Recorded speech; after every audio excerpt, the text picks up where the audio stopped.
Welcome to the Banker Lamp. Please enjoy the video. You start by confirming prerequisites. The charging case has at least some battery, the earbuds sit flush, and you have the correct cable. Plug the case into a reliable power source. Once the LED changes, make sure it moves from blinking to steady to indicate charging. Place each earbud in its labeled slot, left to L, right to R, so contacts meet. You'll hear a short chime or see LEDs on earbuds. This confirms the case is delivering power and the connection is correct. Once the case and earbuds are charging, manage the process. Track LED colors and patterns since they show battery level and pairing status.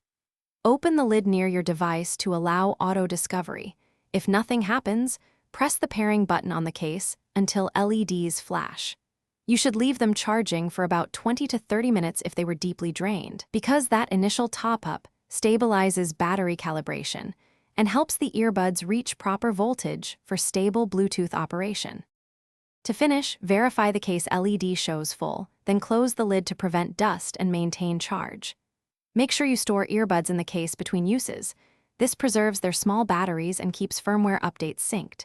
For maintenance, gently clean metal contacts with a dry microfiber cloth. Do not use liquids. If charging fails, reseat both earbuds, swap cables, test a different power source, and if needed, perform the case reset sequence. This fixes most stubborn charge or pairing faults. Thanks for watching. If this was helpful, leave a like and consider subscribing. See you next time.